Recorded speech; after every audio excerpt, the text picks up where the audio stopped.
I think we have a lot of clients who have what I call shower thoughts.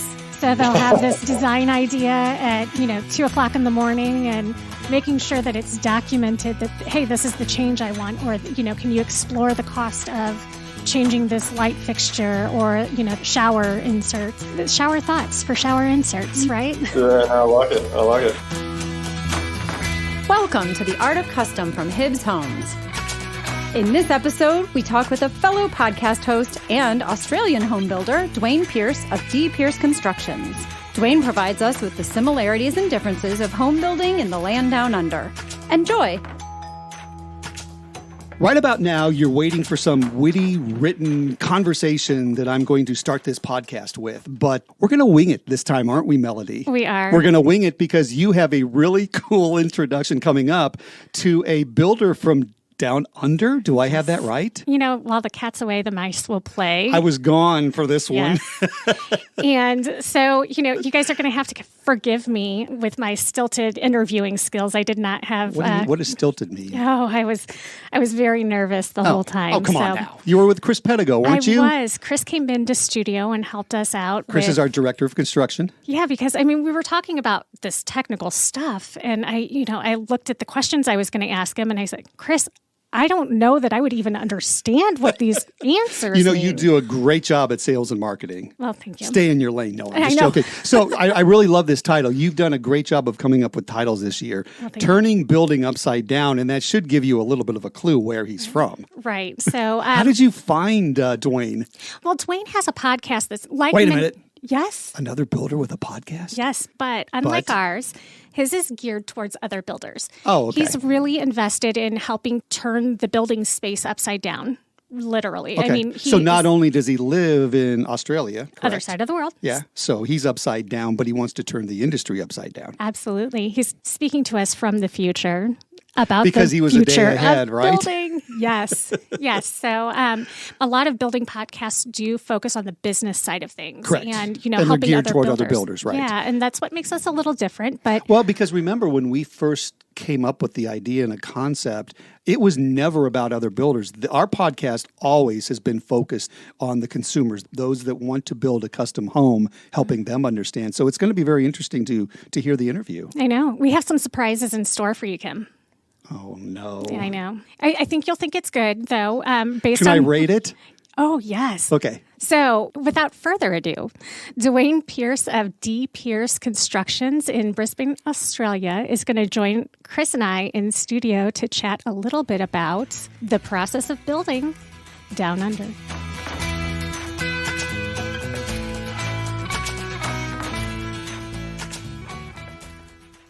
So we also have in studio with us our process guru, right? I always call you a guru of everything, don't I, Christopher?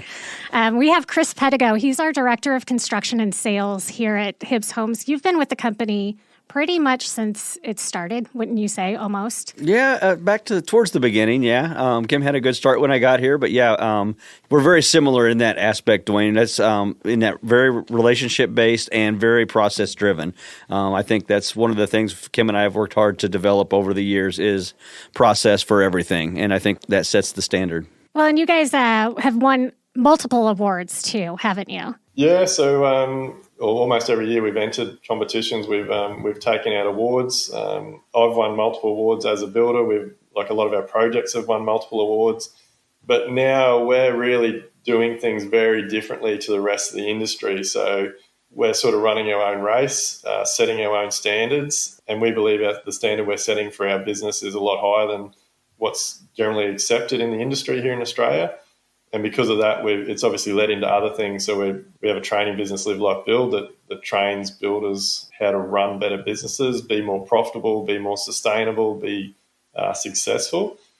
We've developed a process which we've actually trademarked now around the world. We call it our PAC process, so paid as a consultant. And that process or that system it covers all the steps from the initial meeting with the client up until we sign a building contract. And so I believe the building industry, and I think it's very similar around the world, is very broken and very old-fashioned. So the old-fashioned way of a client reaching out to people and trying to figure out the process along the way. Like a lot of the time they'll make contact with a builder or a contractor and they miss an incredible opportunity. Like a lot of people will say, oh, look, we can't help you out. You need drawings. Come back and see us when you've got plans. And a big problem is there's no team. So they go away, they meet a building designer or they meet an architect and they start the process. And so there might be a design brief. There might be some discussion around budget or project spend, as we like to call it.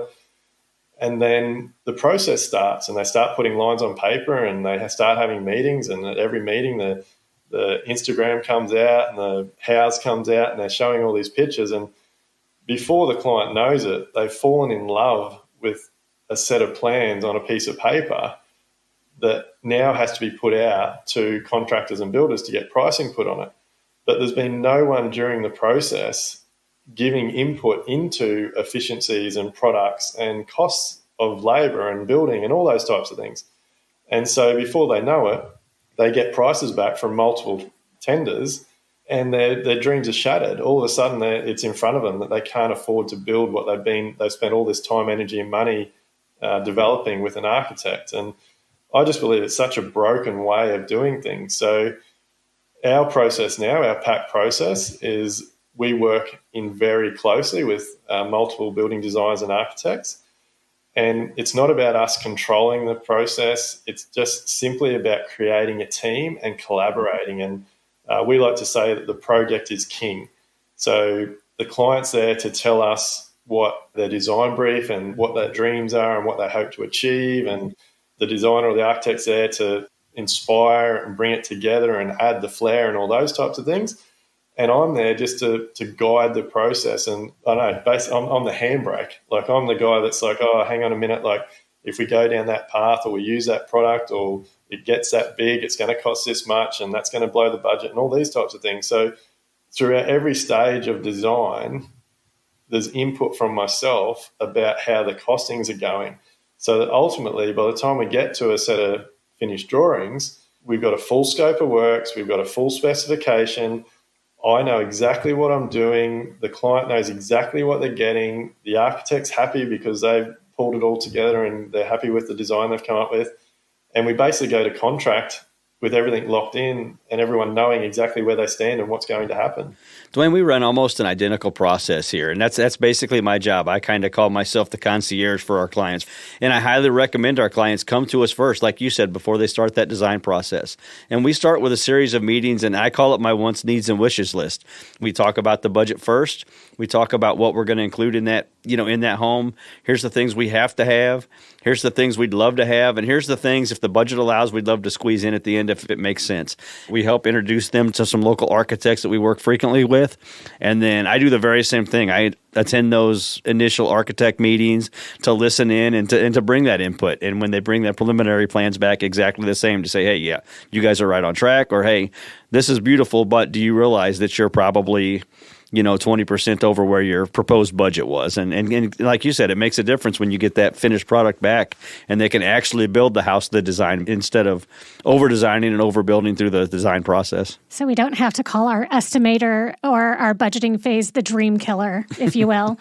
That's why I say it's very broken. Like, I'm not sure in America what the stats are, but I know like a few years ago they did some stats here in Australia, and it was something like 83% of drawings never get built.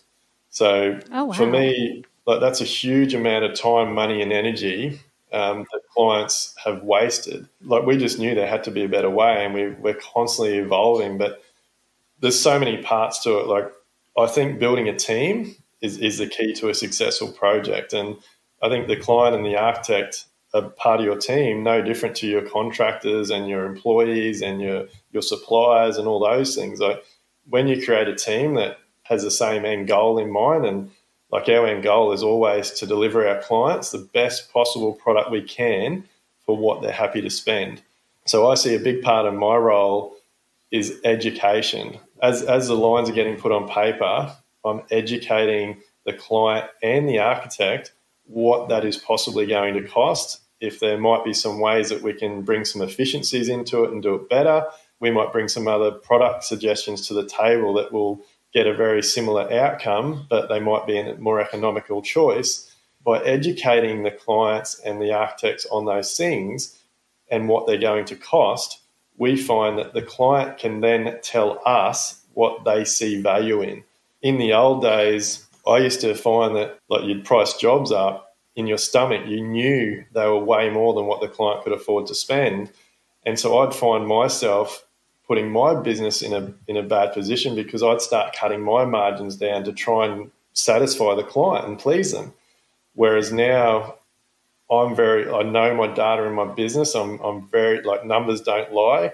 We review every single project we build so that moving forward, once we get an indication what the client's looking for, what they're trying to design, we can be guiding that from a very, very early stage, whether it's by using meterage rates as a bit of a guide. But we're not getting in situations anymore where jobs have to be redesigned multiple times. Our goal is to make the entire process enjoyable so that when the client moves into their finished home, it's all happy. Like the last thing I know back in the day, so many of my clients, and you still hear so many stories of it, I don't want clients moving into a home that they're living in and they look around on a daily basis and go, oh, I wish we had done that there, or it's really annoying that we ended up not doing that. Like having all these regrets. Like I want my clients to move into a home that they're just absolutely, like it is a home. They love it. It suits them. It meets all their needs and they're happy from the moment they move in. One of the things that we tend to, I guess, get a little bit of pushback on, and I'm going to bring Chris in here, is we are a high-performance builder. And so we use 2x6 construction, higher efficiency HVAC. Our homes are more durable. That's kind of the drum that we beat over here. But, sometimes we'll have clients push back on us with that. But I know that there are a lot of those higher performance elements are built into your codes there. So do you see that pushback in terms of the structure whenever you're trying to build the quality house, or is it really, how do you approach that? We're sort of running our own race and setting our own standards. So we're really big into, like I say, the more high-performance, healthy homes. I'm very big at educating myself, put a lot of time, money and energy into doing courses and programs and all sorts of things. So, like, we're a Passive House certified builder. We're a healthy home builder. Like, we've done all these courses, but for me, it's really important as a builder to educate myself on all those scenarios and all the options out there so that I can talk to my clients and have those discussions about more high performance and healthier homes. And again, we generally find like a lot of that just goes back to our inquiry system and our marketing and what we put out there on our socials, because we're attracting the clients that want what we're doing from the beginning. So we're not really having to tell people that we can't do that or you can't afford that and that type of thing. Like the clients that come to us are coming to us because we're putting it out there what we want to be doing and how we want to be doing things. Mm-hmm. We always try to explain to our clients that, you're getting a lot of that money. Yeah, you're spending some more money to build that house to that performance level and to that quality and to that healthy home standard. But you're getting some of that back not only in your financial and your monthly bills and your energy bills, you also get that back in the quality and the comfort factor of the house and, the longevity of the house. So there's some intangible savings there that you get out of a quality standpoint that you're not actually being able to put on paper. If clients aren't educated on the difference, it's very hard for them to understand why something costs what it costs. So having those conversations with clients and discussing the benefits, and we're exactly on the same page. Like for us, like I want to build homes that my great-grandkids can drive past in 100 years. That should be what as builders, I think we're all aiming for. Like I think there's a lot of buildings out there that, like, everyone wants to be sustainable, but building a house that's only going to last 30, 40, 50 years is not sustainable. Well, and I know that one of the concerns that we're increasingly talking about, there are a lot of extreme weather circumstances that are very different in climates. For example, St. Louis, we deal with, heavier rainstorms. We deal with tornadoes, things like that.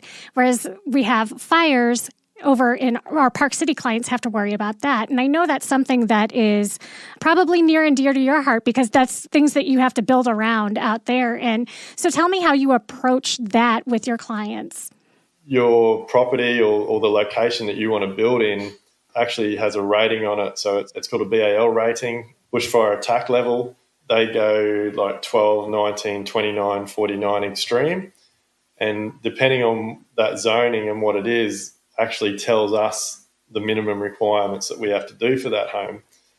When it comes to weather, look, there's a lot of changes going on with our regulations in Australia at the moment. They're changing our national construction code, which will be a lot higher standards for things like mould and condensation and moisture ingress and all those types of things.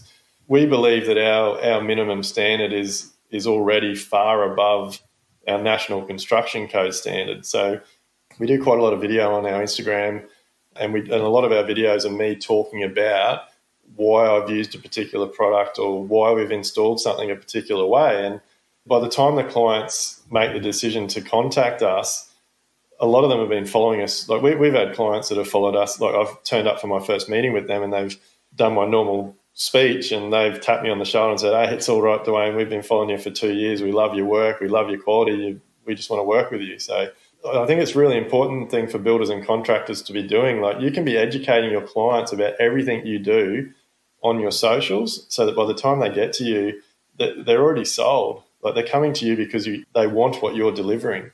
I know that Chris is kind of our education expert when it comes to that high performance building, and you really walk our clients through the job sites. And what are some of the things that you point out? We do, and Duayne, you may do the same thing once we actually get into construction. I want my homeowners to understand not only what we do in the big picture, but I like to walk them through at that installation phase and talk to them about the envelope and here's what our caulk and seal package is, and here's our energy complete system and here's what that does and here's what you're gaining from that.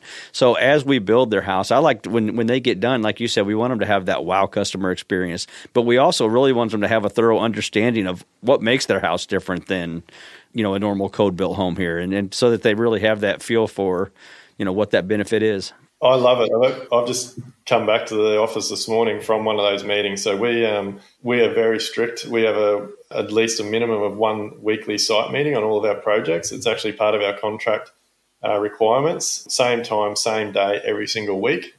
When we sign a contract, they get sent a meeting invite. It gets locked in. And every week we walk them through the project and discuss with them what we've done in the previous week, what's coming up the next week, certain materials that we've installed, how we've installed them, why we're using them. I love it. I think it's fantastic.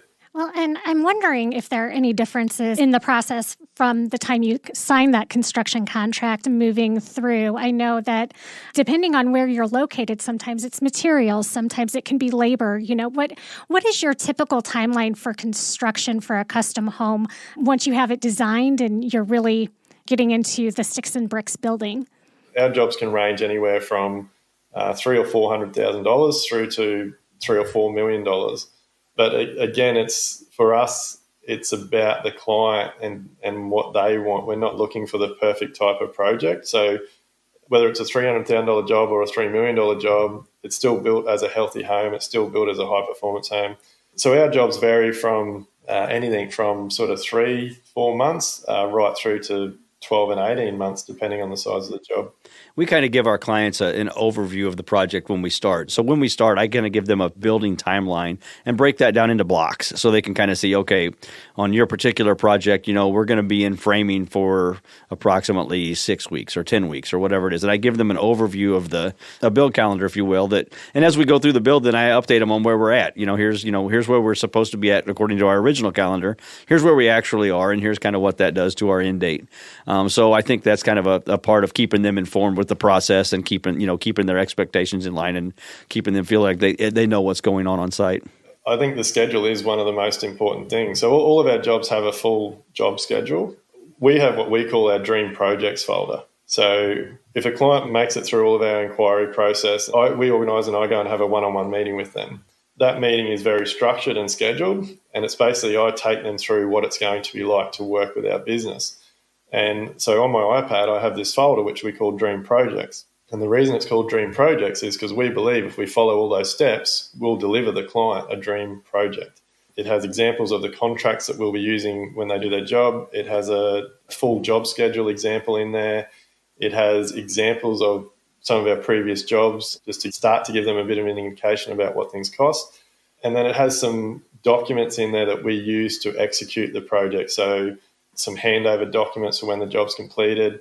It even has a letter in there that we give them early on about understanding their finance so that we don't start the design process and get all excited about building a project and then they find out they can't get their finance. So that dream project folder is just laying it out on the table, showing them an example of all the documents, and then explaining to them how these documents work. And it's been a brilliant thing for our business because 9 times out of 10, we leave that meeting and by the time we get back to the office, the client's paid our fee and they're wanting our paperwork to sign up because they can see how structured and systems driven we are. We have a similar packet. It's a what to expect packet, and it does. It talks about basically the whole process and what to expect and what the standards are and how the build's going to go. Ours is kind of a living, breathing, working document because if there's things that we have a client that hey we didn't have that covered, so we will go back and edit that and update and that kind of thing. And I think that really helps having that client informed of what the whole thing is going to look like when they go in. Oh, I love it, mate. That's we're the same. Nothing's ever finished. There's always room for improvement. There's always room to add new documents. And yeah, we review every single project at the end and with the team, what could we have done better? How could we have impressed the client more? All those types of things. How could we have run smoother? All those, and then constantly updating things. But one that we teach our other builders in my training business is your business hours. It amazes me how much people respect you as a professional builder when you actually set business hours. So many trades contractors out there complain about clients calling them and annoying them after hours and on weekends and things, but the client does that because of an expectation that you've set. And 9 times out of 10, you've set that expectation right from the first time they've called you. So if your phone's ringing on a Saturday afternoon and you answer it and it's an inquiry and you start talking to them and doing whatever, the client's going to expect to be able to contact you on weekends and after hours for that entire job. So another document we have in that dream folder is we clearly explain what our business hours are and who and when you can contact people in our business. And that's been an absolute game changer for us. Yeah, I can imagine that. And that's one of those things where I am early on, I was guilty of that because trying to be that concierge and being that guy that is available and easy to get a hold of.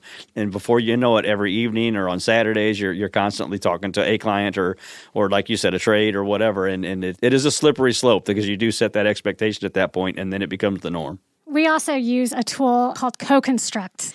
That is our after-hours communication tool, and they can leave us messages. They make all their selections, approve change orders, really keep a digital eye on their project. How do you suggest your clients handle some of those off-hours things that they think about?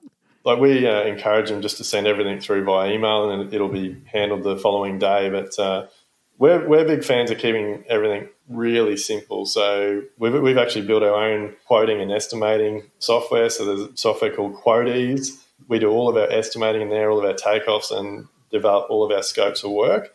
That document is so detailed that thing becomes part of our contract.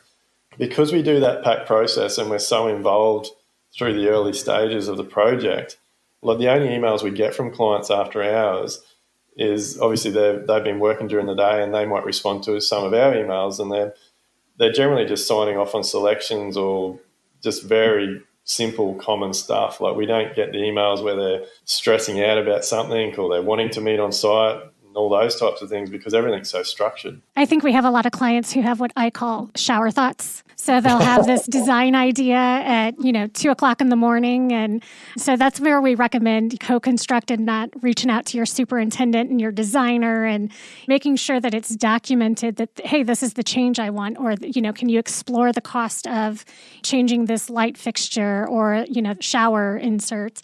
Shower thoughts for shower inserts, right? Yeah, I like it. I'm such a big believer now that the more time, energy and money that is put into the preliminary stages to get the drawings done and get all the documents, everything, it just saves everybody so much time and money. And we actually tell our clients that once we've gone to contract, our suggestion is that you stop looking at Instagram, you stop looking at house. It's just a time thing you learn over time. A lot of clients, I think, struggle to see value in good quality documents and plans, whereas we really push our clients now. The designers and architects that we work with them for a reason, and they provide such good quality documents that it makes our job and the client's life so much easier. So part of our standard document packages now is that we request that there's a elevation for every wet area, for every joinery item, So we're working through that with the clients before we go to contract. Like, they know where their towel rails are going to be, where their toilet roll holders are going to be, where there might be a air conditioning outlet in a ceiling or a wall. And so it's very uncommon for clients to be having variations and changes throughout the project. So it's do your homework during that, what we call the PSA stage. That's our pre-construction services agreement. That's when we work with our architects and the designers even start selections and things like that to get those big items locked into place. As builders, we can look at a set of drawings, and by the time we go to contract, like, we've built the home 20 times in our head. We know where everything's going, and but for a client, it can be quite overwhelming knowing what's where and what the physical size of something's going to be and what a finished kitchen area is going to look like, all those things. So we have a few places over here in Australia where they're enormous warehouses, and clients can go in there, they pay a small fee, we get the CAD file from the designer or the architect, they put on goggles, 3D goggles, and they can physically walk through the house. So we sort of get a gauge through the early process of what type of client we're dealing with, and if they are a client that struggles to visualise things and understand things, and we make those suggestions. Again, it's just about getting more educated. So I guess this is the point in the conversation where I own up to all of the technical issues that we had trying to just get the computer to work for this podcast when we were recording. That's phenomenal, being able to use 3D goggles. That's far above what I've seen anyone be able to do. So what led you to start including that in the process?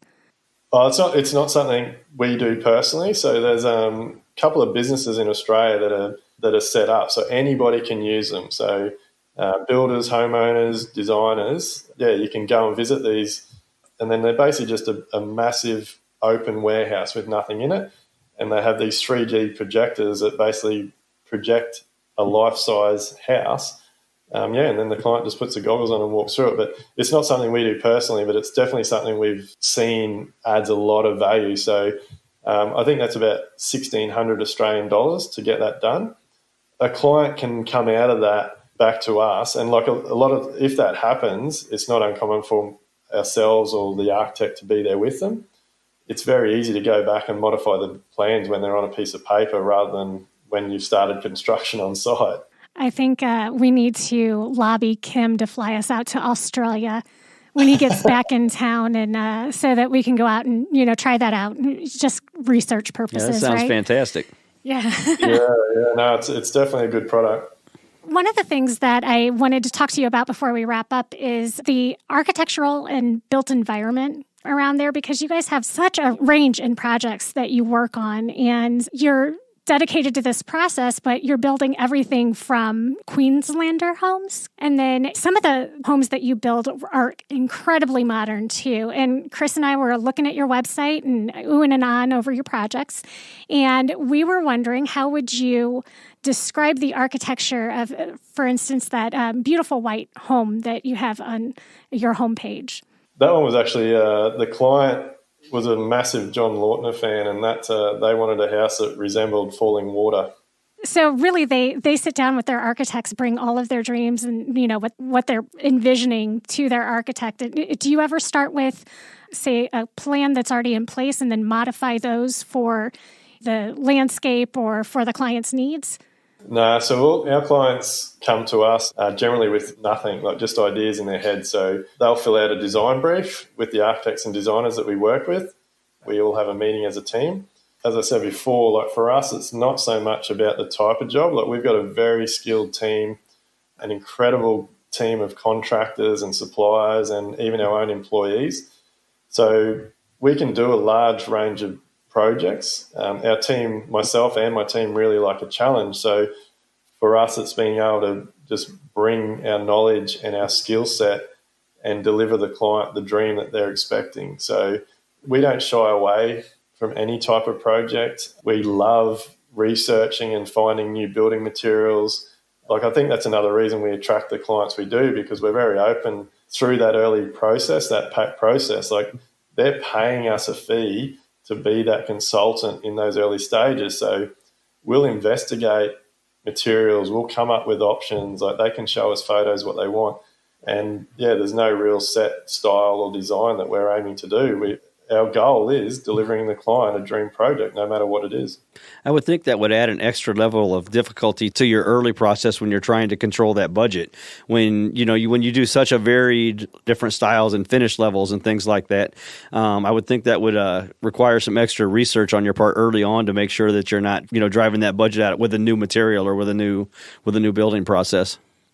Yeah, so part of that whole pack process early on, so we develop what we call project sheets. So every single project we do, when it's completed, we do a review on it and we turn it into a project sheet. So our project sheets they might be 3 or 4 pages long, and it'll have some external pictures, some internal pictures.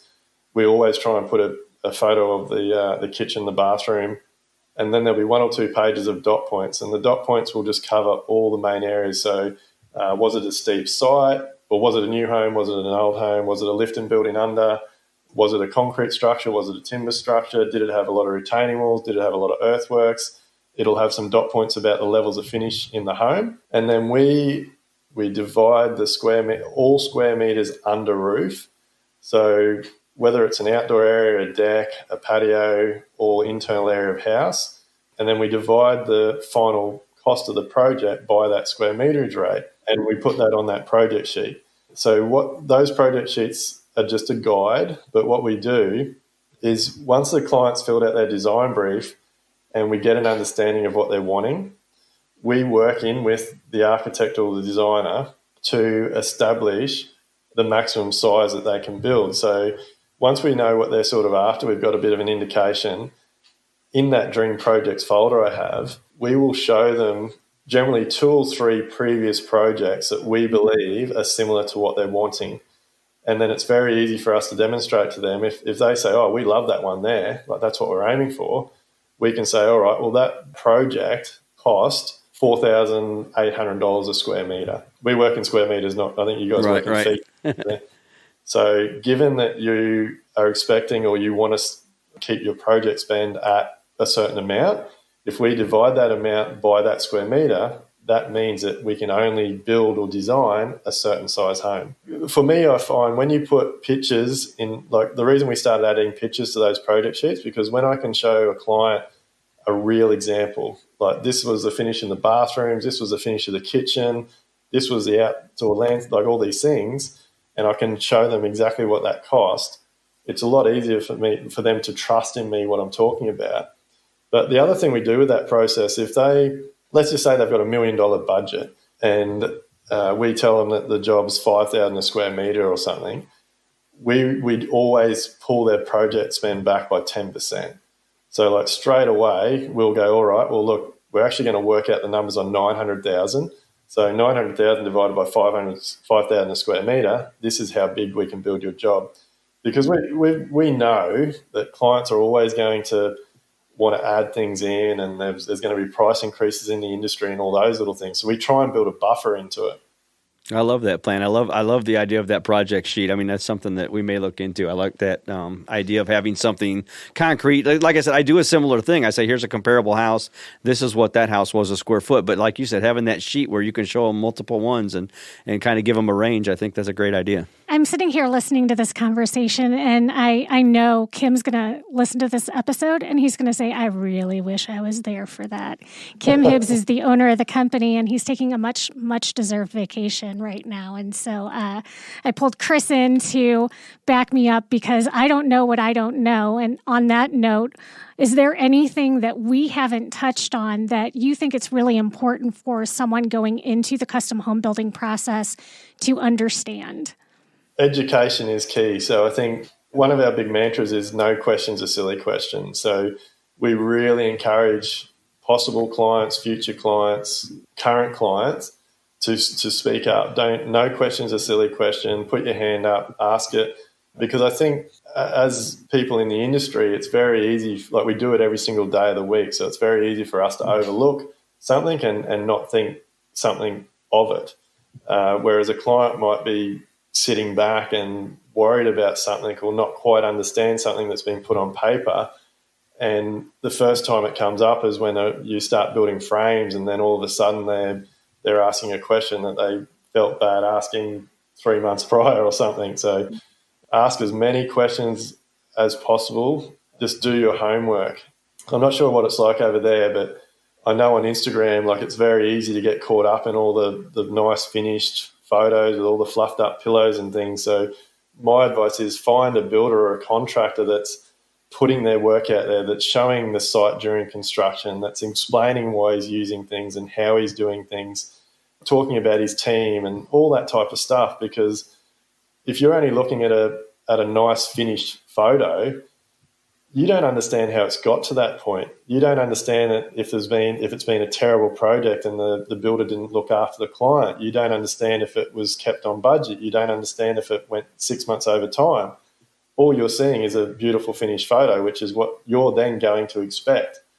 I think really doing your homework and following contractors and builders, and ideally following ones that are showing you. They're showing you the real deal. They're showing you the frame and the concreting and the wall linings, because to me, those builders aren't hiding anything.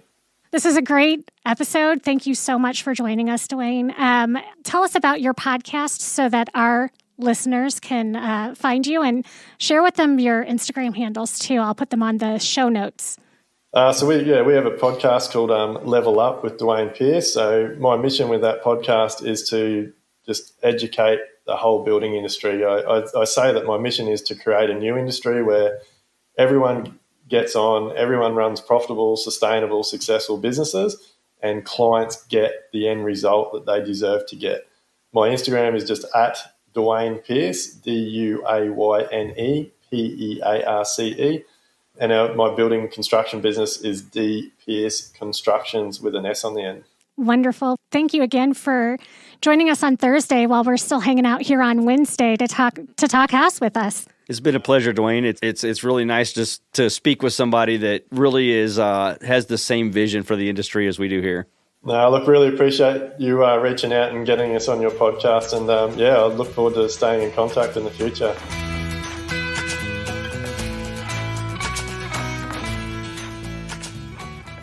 So Duayne was an awesome interview. You did great. You said you were very nervous. I was. You did great. Well, and if I didn't have Chris across the table cheering me on, I'm not sure I would have been able to hold everything in place. It was good. No, I'm glad you did bring Chris in, because obviously there's a lot of technical talk and that type of thing too, and there's no one better than Chris.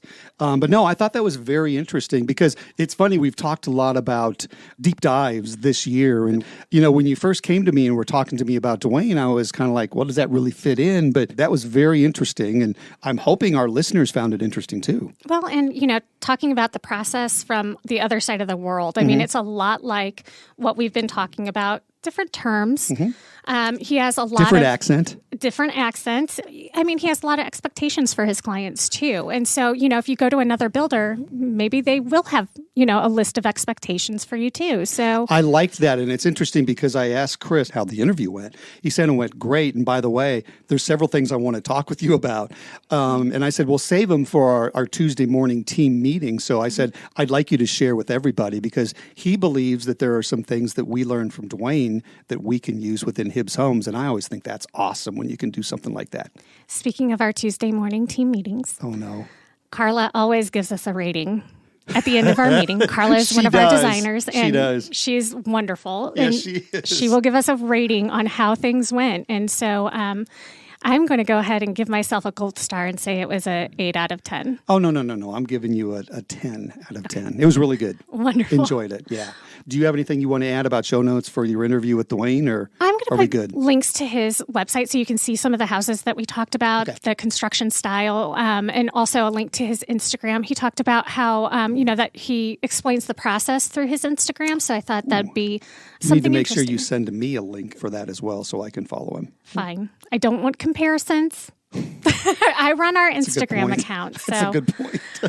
Also, we have an updated email address. We do. It's podcast@hibbshomes.com. You can slide into our DMs that way, if you will, and send us my questions. Eyes just rolled back again. Yeah. I think I'm too old for DMs.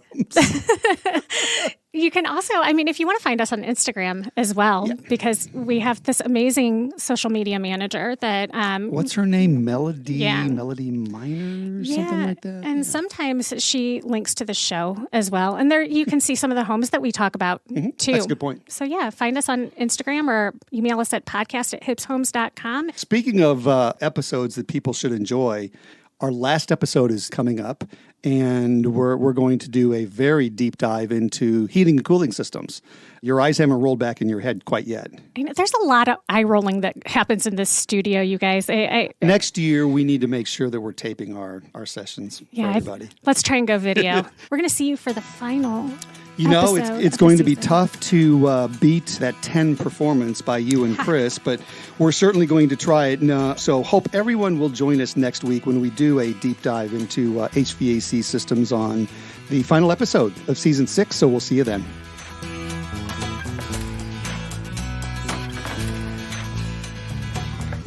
For more information, visit www.artofcustompodcast.com or find us on Facebook and LinkedIn as The Art of Custom. Be sure to subscribe to get the latest episodes, and please rate and review. The Art of Custom is produced by Hug Monster Sound with original music by Adam Frickfordine. Thanks for listening.